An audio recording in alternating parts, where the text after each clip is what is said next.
से बोलिए सच्चे दरबार की जय। आज के आनंद की श्रोता सकल समाज की जय जय श्री राधे श्याम।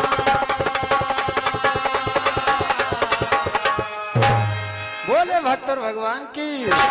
आज एक लाइन से कहना है मास्टर, एक लाइन महामाई के चरणों में बंधन है, फिर जवाबी की तरफ जवाबी होगा भी नहीं लेते ही। कहा गया है, एक कवि ने भाव दिया है मास्टर, कहा है कि लाल लाल वो ठावा पे अरे चुए लाल लैया हो किरा से चुए हो किरा से चुए तोहरी मीठी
महामाई से कलई में बंधन है। क्या है? लाली चुनरिया माई ओ लाली ओढ़निया की माने हारे ए माने हारे तोहरी तोहरी मोहानी सूरतिया हो माने हारे आई हो माने हारे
शक्ति दुर्गे माता की जय, गुरुदेव स्वामी की जय। और इस तरह से कलई में महामाई के चरणों में बंधन। लेकिन आइए समय को विशेष ध्यान समय को विशेष ध्यान देते हुए आइए चर्चा की तरफ। अभी देखिए हमारे सहयोगी भैया जी के द्वारा एक कटा हुआ पीस आया था। कौन सा कटा हुआ पीस था? कहा था कहा था आए कि जातारू माई के दर्शन करा जातारू माई के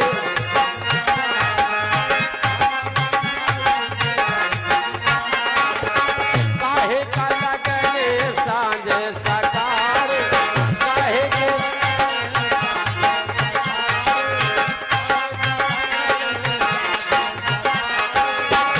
आने रील बनी मंदिर के गेट पे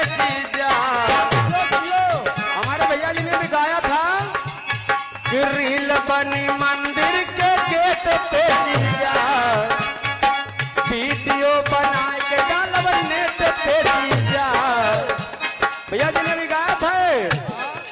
कहा था बुलेट पे जीजा ले चला घुमावे बुलेट पे। तो हमारी तरफ से कहना है वीडियो बनाए के डालब नेट पे जीजा, आजा साली बैठ जा बुलेट पे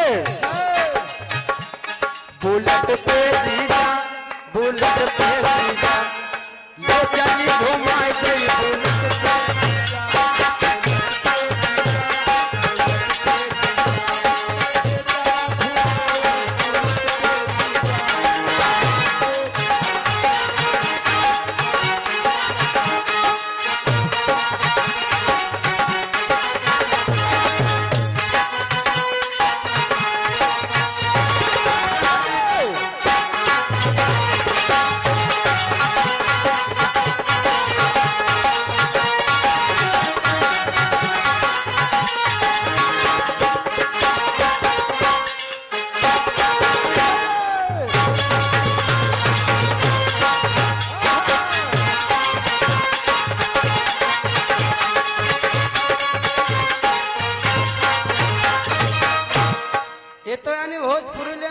भोजपुरी वालों ने भाव दिया, लेकिन हमारा कहना इसी बात पर क्या हमारे भैया जी ने इस तर्ज पर गीत गाया था महाभारत से, लेकिन आइए हम गीत यानी रामायण से ले रहे हैं।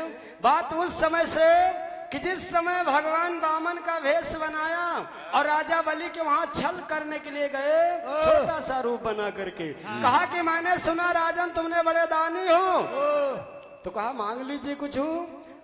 राजा बलि से भगवान वामन भेष में कहा कि केवल 3.5 पग पृथ्वी चाहिए।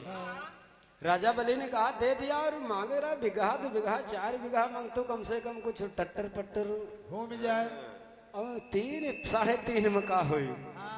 लेकिन राजा बलि सोचिन तुम्हार कसूर नहीं है, कसूर यू है कि जत्ता छोट तुम्हार रूप है, अपने हिसाब से खूब मांगे। लेकिन भगवान ने तीनों लोगों को नाप दिया, अब आधा पग फिर बाकी बचा। कहा आप बताइए राजन, तो राजा बलि पीठ ने पुआ दिया, उस पर हल चलवा दिया। लेकिन भगवान प्रसन्न होकर कहा वरदान मांग लीजिए।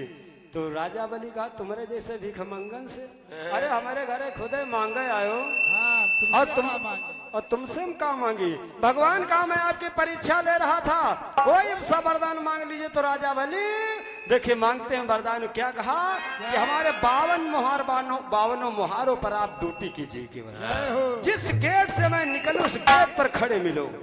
तो कवि ने लिखा है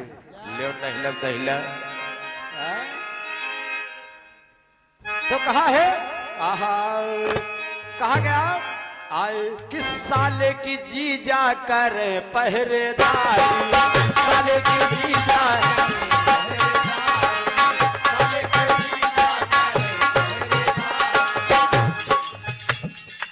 साला कौन है? साले है राजा बलि और बहनों ही है भगवान विष्णु। किस तरह से लक्ष्मी जी राजा बलि को अपना भाई बनाया, राखी बांधा हाथ कलाई में, तो राजा बलि हो गए भगवान विष्णु के साले। साले की जीजा करे पहरेदारी, साले की जीजा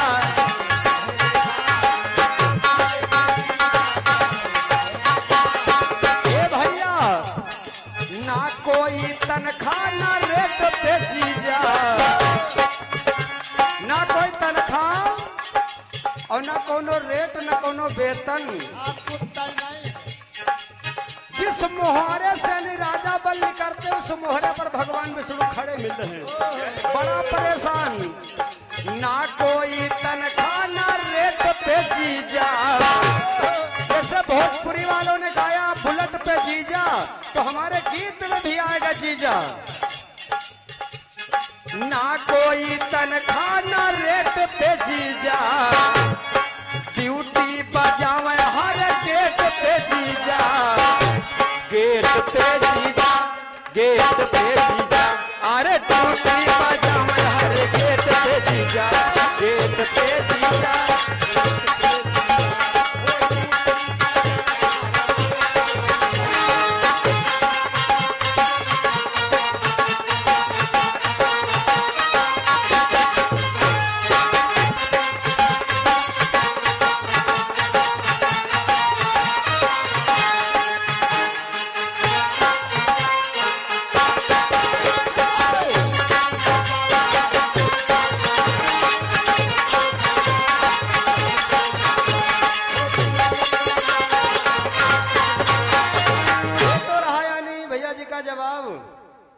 गेट पे यानी बुलेट पे जीजा है ना भैया।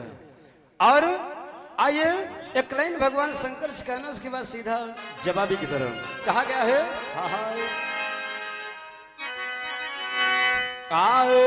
कहा गया है ओ चिया घबरा लाए गुइया, ओ चिया घबरा लाए गुइया, और पड़गा हाय हाय पड़गा भंगेड़िया से पाला, जिया घबरा लाए गुइया, ओ पड़गा भंगेड़िया से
रोज रोज भोला हमसे भांगिया घोटावे, रोज रोज भोला हमसे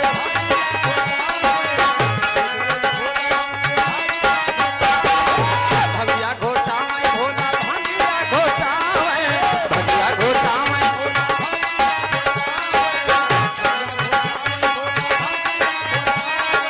ए स्वामी अरे परिगा हाय हाय परिगा कबोरिया ने छाला जिया घबरा लाए गुइया, परिगा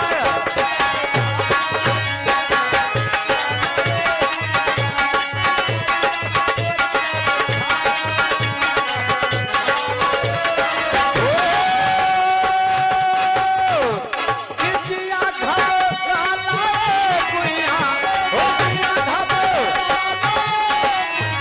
अरे परिगा भंगेरिया से पाला, जिया घबरा लाए गुइया, परिगा भंगेरिया से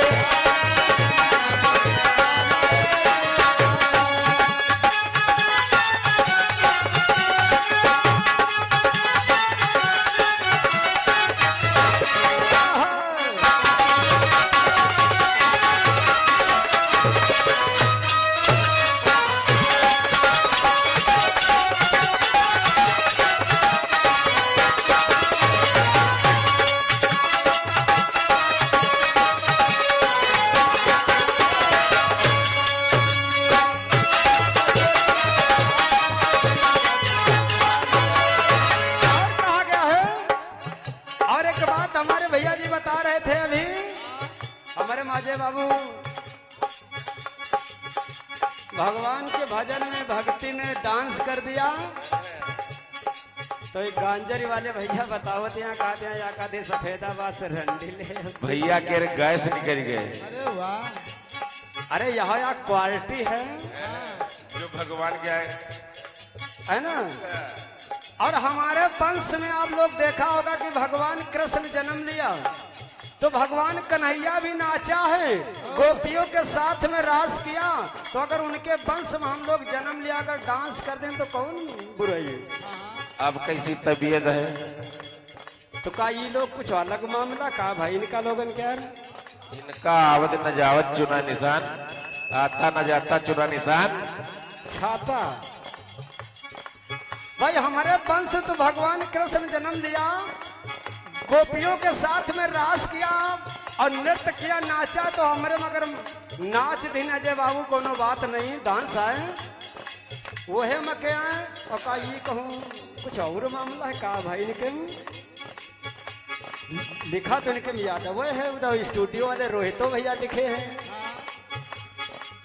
तो बात हुआ न कहा करो, लेकिन वो है वाली दशा है किया कर लो मड़ी रहे, अंगूर देखें बड़े अच्छे और लपक झपक जब नहीं पहन कर खट्टे हैं, तो जब यू वाला काम नहीं कर पावते हो तो काहे की बुराई करो, है दादा की नहीं है।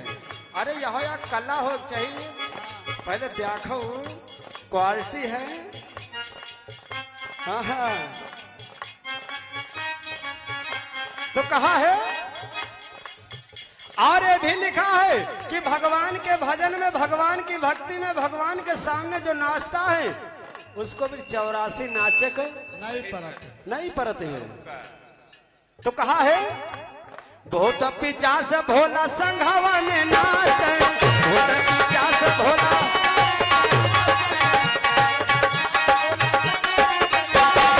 संघवा में नाचे, भोला संघवा में नाचे, संघवा में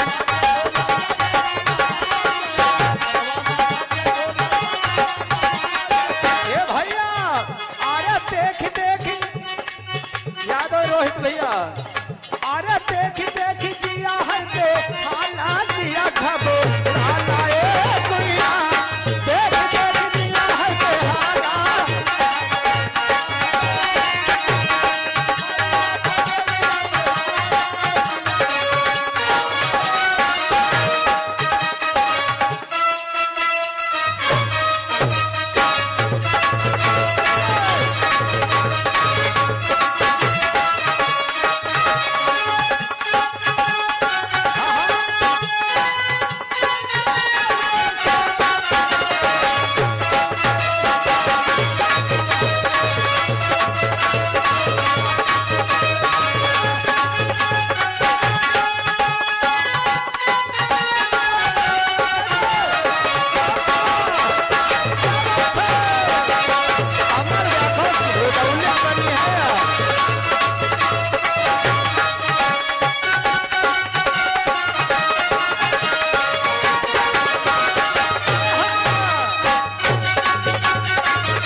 कमर देखो बिल्कुल रुदौलिक बनाई है नहीं है वही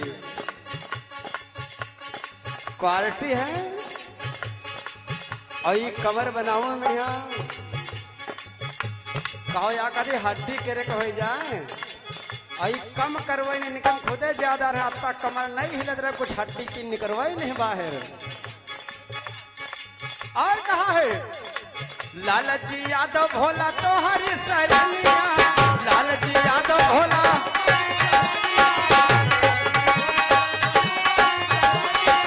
तुम्हारी सरनिया भोला तो हरी सरनिया, तुम्हारी सरनिया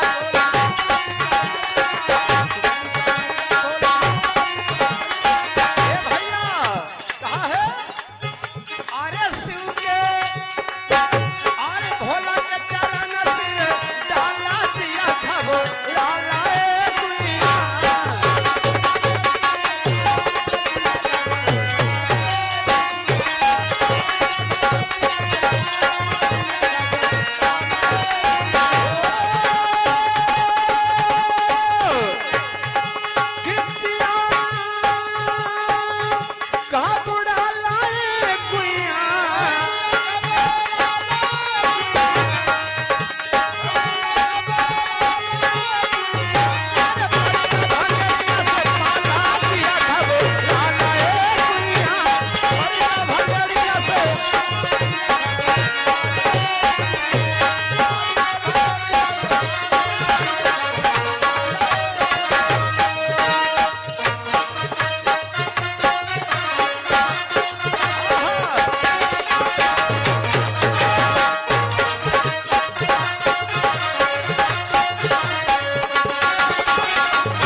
की। आइए चर्चा की तरफ। कहा गया है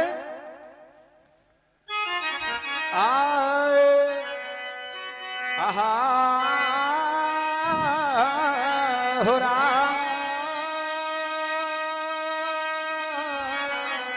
ओ दुल्हनिया बन के और नारी चली रामा। दुल्हन बनी नारी चली रामा। अब बारे से भाई पर यो के दुल्हन बनी नारी चली रामा। ओ बारे से भाई पर यो की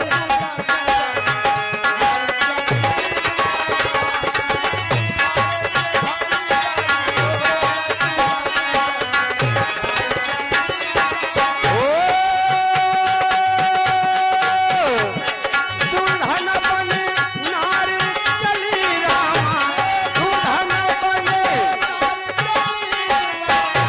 अरे बारे से भाई पर लोग दुल्हन बनी नारी चली रामा। ओ बारे से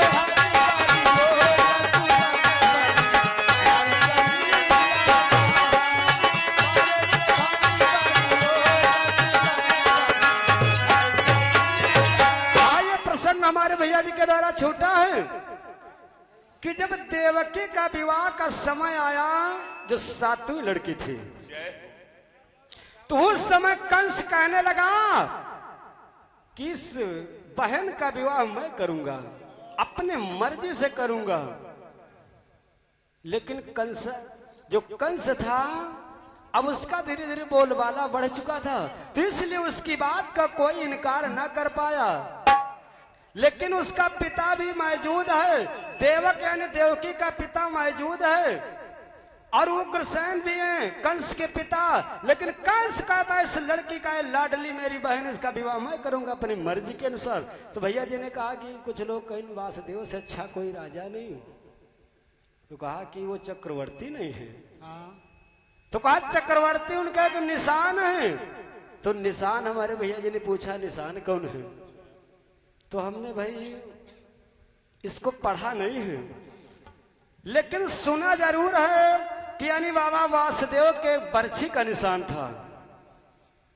और इसका यह भी कारण जो हमको मिला, उसमें यह बताया गया कि कंस विचार कर रहा था कि बाबा वासुदेव कंस को धन विद्या का ज्ञान दिया है, तो इसलिए बाबा वासुदेव से कंस कह रहा था कि यानी कुछ गुरु दक्षिणा में मांग लीजिए। लेकिन बाबा वासुदेव कहा हम अति प्रसन्न है, गुरु दक्षिणा कोई जरूरत नहीं है।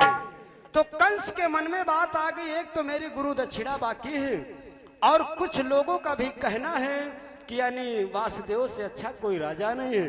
तो आज देखिए उस समय में कंस विचार करता है, तो कवि को एक भाव देना पड़ा। क्या आए कहा है आए कि सैया डाबल बेट के पलंग बनवाई दा। सैया डाबल बेट के पलंग बनवाई दा। कटिया के चूर करेला सैया डाबल बेट के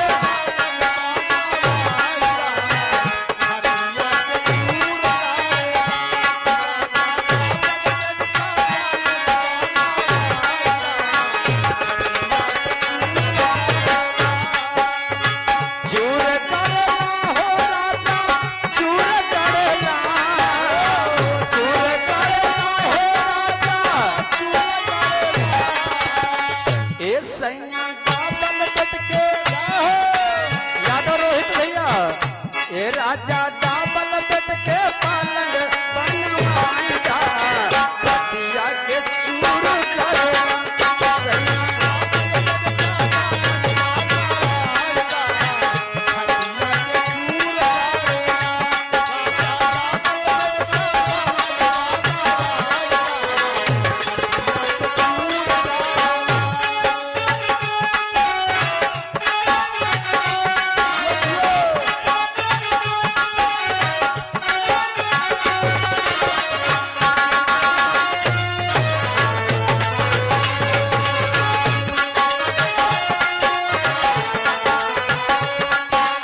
भोजपुरी वाले ने तर्ज का भाव दिया। हाँ और एक विशेष बात, क्या? हमारा प्रसंग छूटा था ढोलक मास्टर, हाँ हमारा प्रसंग छूटा था कि यानी पुरुरवा ब्रह्मलोक को वन विहार करते करते पहुंच गया और वहां पर एक नारी खड़ी है, उसको देख करके लुभा गया। तो विचार करता है कि आजा सजनिया दुल्हन बन के मोरे गरबे में लग जा। सुमन बन के। कोई विचार नहीं। हाँ तनको नहीं ध्यान। और वहां राजा पुरुरवा के वहां प्रसंग चल रहा था और हमारे भैया जब से शुरू की धीरे धीरे मास्टर हम पहले न बता रहे इनके पास का ये जगह है कुछ नहीं। हाँ यह बात हम पहले न बता रहे, इसलिए जब चंद्रवंश यदुवंश का अलाउंस हुआ तो बस ये कहूँ शंकर जी वहां सतिक भस्म कर रहे, फिर पार्वती का जन्म करा रहे, फिर विवाह करा रहे। तो हम पहले न बता रहे इनके पास ये चंद्रवंश में कोनो मतलब नहीं है। अब उसमें फिर अपना वही एक टन गा करके फिर पुरुरवा को शुरू किया, वही भे फिर वही भे फिर उनके वही भे वही आए गए देवकी का विवाह हुआ। अब इनका रास्ते में कहूँ ना कुछ नहीं मिला। हाँ हाँ तुम तो जानते हो ना कोनो चौराहा मिला, ना कोई ब्रेकर मिला, ना कोई स्टाफ इनका कोई नहीं मतलब नहीं। ये लेके हुआ इनके बाद जब कुछ है नहीं तो कहीं उधर ढनंग चलो धीरे धीरे फाइले में निकल चली। दघावत का अब तुम देख ही ना लियो।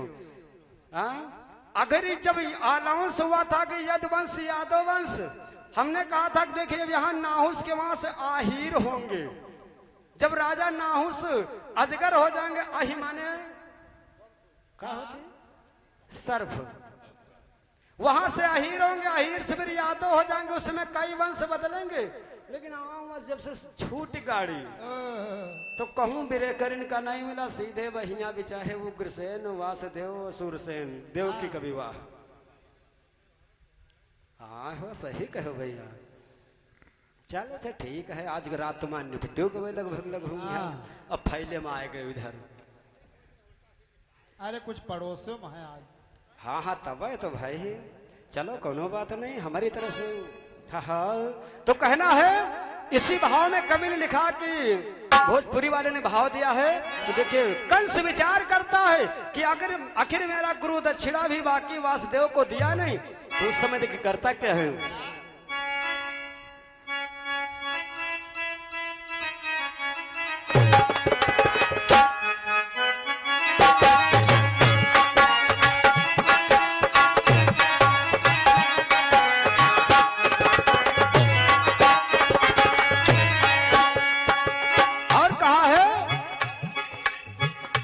कंसा मनहि में करे लागू मनवा,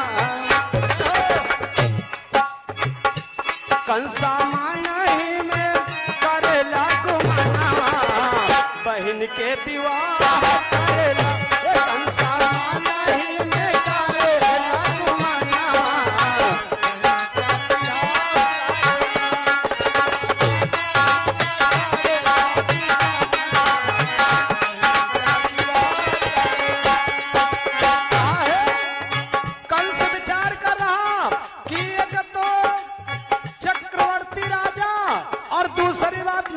दक्षिणा बाकी टीका भेजी कंस प्रभु दीना, टीका भेजी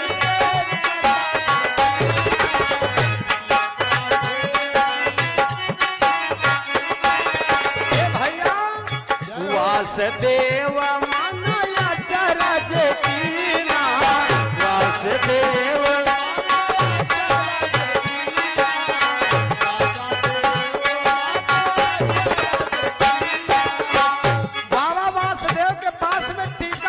पहुंचा देवकी का तो बाबा वासुदेव अचरज फंस गए। कहा है हमारे सात्रा नारी है घर में। बाबा वासुदेव विचार कर रहे कि हमारे सात्रा रनिया है घर में, मनमा गुमान करे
कि 17 रानी घर पे थी, ओहो, यानी 17 विवाह बाबा वासुदेव कर चुके थे और 18वां विवाह का नंबर आ गया।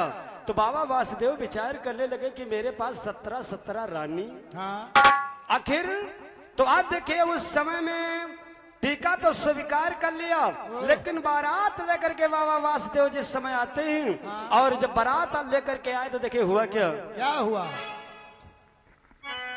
आए आए कि लय बारात बलबी लय बारात वसुदेव, अरे गए मथुरा में आई, ए भैया विधि विधान से ब्याह देवकी का करवा,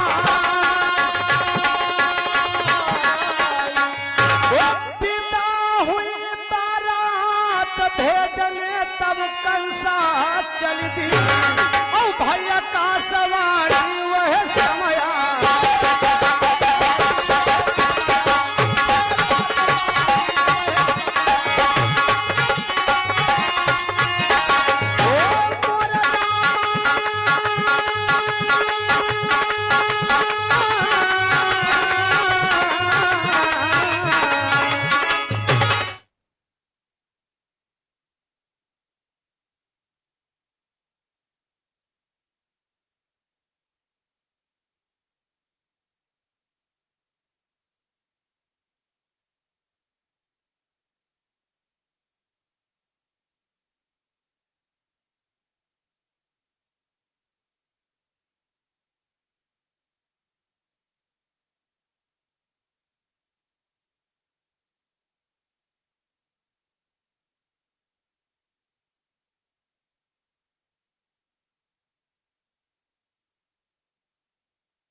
हेलो हेलो हेलो। आज देखिए इस तरह से बाबा वासुदेव का विवाह हो गया देवकी के साथ में, बारात की विदाई हो गई, आकाश से वाणी हो गई नववाणी के, हे कंस। कंस अपने रथ के द्वारा भेजने के लिए चल दिया कि मैं अपनी बहन को भेजने के लिए जाऊंगा। तो उस समय आकाशवाणी हो गई, कंस जिस अपनी बहन को तो अपने हर्ष के साथ में भेजने के लिए जा रहे हो, यही तुम्हारी बहन का पुत्र 8वां पुत्र काल होगा, तुम मारे जाओगे। तो कंस इस बात को सुनकर के हैरान हो गया, भयभीत हो गया। तो कवि को लिखना पड़ा क्या?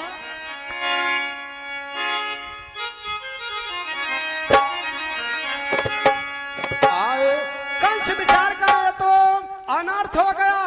अगर यही मेरी बहन का 8वां पुत्र काल होगा और इसको मैं इतना लाड प्यार से विवाह किया, भेजने के लिए अपने रथ से जा रहा हूं, मैं कैसे वापस जाऊं, मैं क्या करूं। तो कवि को लिखना पड़ा, कहा गया है आए, कहा गया है कि अरे कंसा करती, रोहित भैया तुम्हारे वाली तर्ज आए कि कंसा करे विचार हो कैसे घर जइबे कंसा करती थी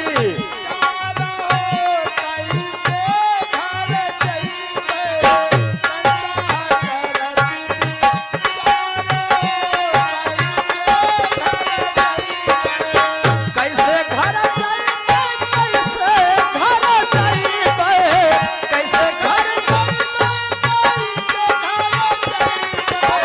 कंसा कंसा करती थी चार हो कैसे घर जइबे कंसा करती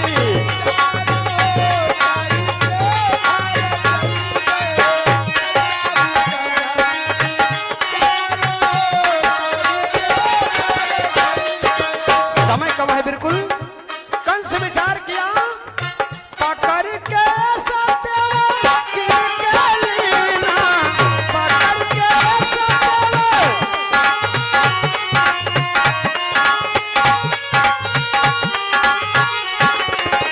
भैया हाय हाय रथ से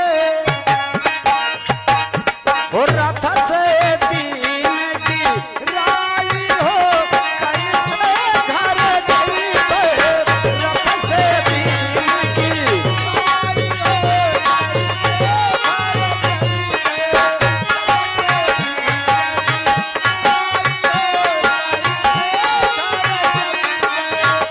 कंस अपनी बहन को रथ से गिरा दिया और कहा कि मैं अपनी बहन देवकी को मार दूंगा, ना रहेगा बांस न बाजेगी बांसुरी।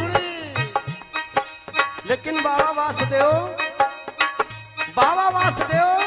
हाथ पकड़ लिया कंस का, कहा भैया बहिनी का मारे से पाप लगेगा बहिनी का मारे से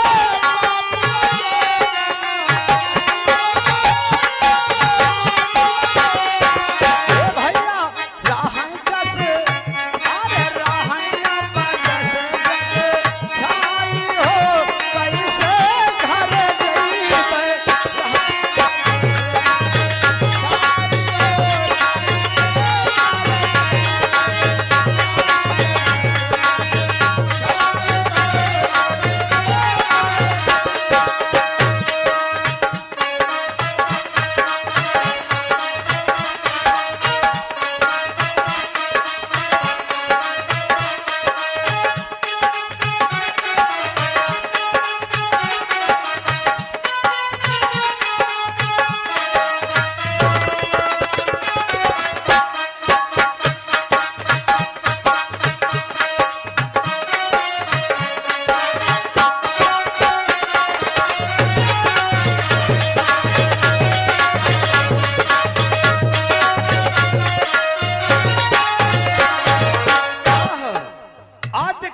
अपनी बहन को रथ से गिरा दिया, कहा मैं मार डालूंगा इसको, जब बहन नहीं रहेगी तो संतान कहां से होगा। लेकिन बाबा वासुदेव कंस को पकड़ लिया, भैया अगर अपनी बहन देवकी को मारोगे तो संसार में कोई नाम नहीं होगा, ये अपजस हो जाएगा। अगर बात संतान की, जितनी संतानें इस देवकी से जन्म लेंगे वो आपके मैं हवाले कर दूंगा, मार देना। जय हो। तो इस बहन देवकी को मारने से कोई मतलब नहीं कंस है। के मन में बात आ गई तो बात तो सत्य है, काल तो मेरा 8वां पुत्र है, तो देवकी को नहीं छोड़ देते। तो आज देवकी को जब छोड़ दिया, लेकिन उस समय घटना घट गई, इस समय को विशेष ध्यान देते हो। घटना कौन सी घटी? एक वहां पर मथुरा मल नाम का एक वीर था, उसका यानी नाम था मथुरा मल। तो आज जो मथुरा मल नाम का जो वीर था वो वहीं पर कंस के पास में मौजूद था। लेकिन घटना घटी कौन सी? अंतिम में कहना है, लास्ट में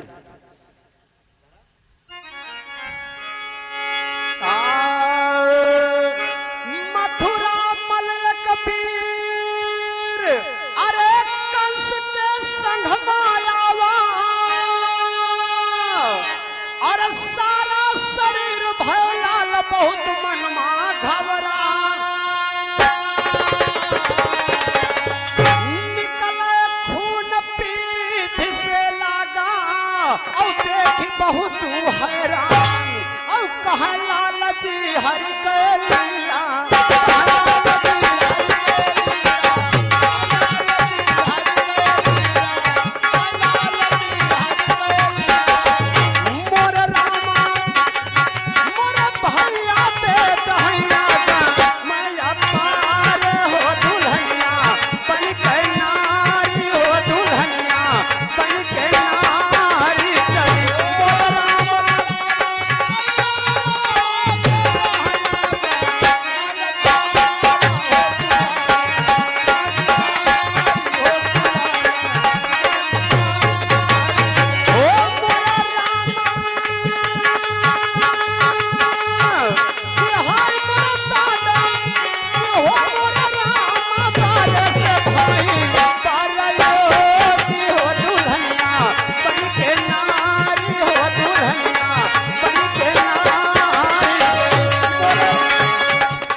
तरीके से विराम ले रहा है कि मथुरा मल जो था कंस के साथ में गया था, उसका सारा शरीर जो था बिल्कुल लाल हो गया खून जैसा, और उसके पीठ से रक्त की धार यानी खून बह रहा। तो इसको देख करके सब लोग हैरान, आखिर ये क्या हो गया? ना कोई लड़ाई हुआ, ना कोई झगड़ा हुआ, ना कोई मारा, कोई पीटा, आखिर इसका शरीर पूरा लाल और पीठ से यानी रक्त की धार खून क्यों निकलने लगा? तो आइए इसी जगह से प्रसंग का विराम हो रहा है। यानी सुखदेव महाराज राजा को सुना रहे हैं। तो चलते चलाते में कहना एक साली गीत है। हेलो,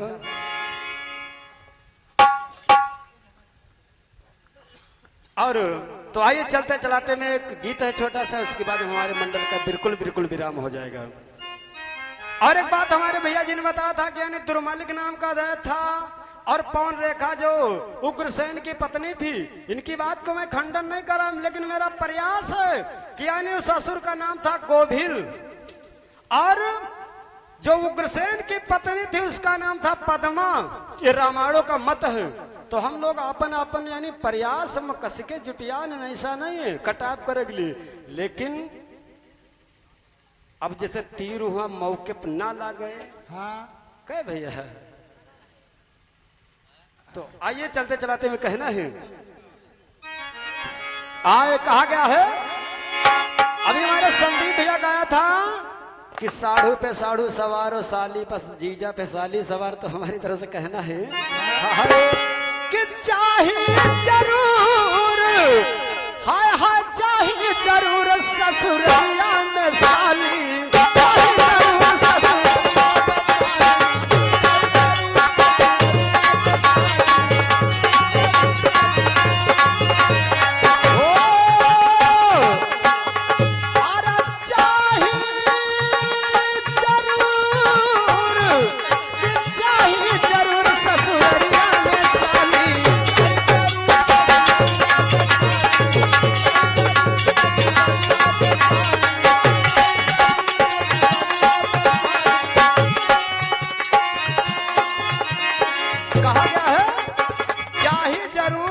ससुररिया में साली, साले चाहे 17 हो चाहे 20 हुए, लेकिन साली आग जरूर हो चाहिए। और बगैर साली के ससुराल बिल्कुल अच्छी नहीं लागत है। ससुराल पहुंच जाओ, साली खाली तय निकर पर खीस बना दिया और जीजन जय हो।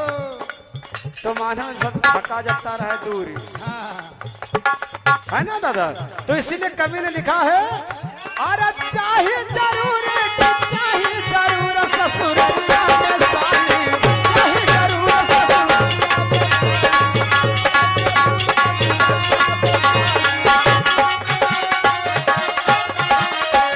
और कहना है, समय कम है, अरे सारा लावे मिर्ची तौला, सारा लावे बर्फी तौला गैला फीकी, सारा लावे बर्फी तौला गैला फीकी। ए भैया, अगर साला बर्फी ले आवे तो अच्छी न लगी। हाँ, ओमा कोई टेस्ट नहीं अजय बाबू। अब अगर साली कहूँ निकर पर, अरे साली लावे मिर्ची, अरे साली लावे मिर्ची तो खैबे जरूर ससुररिया में साली, चाहिए जरूर ससुररिया।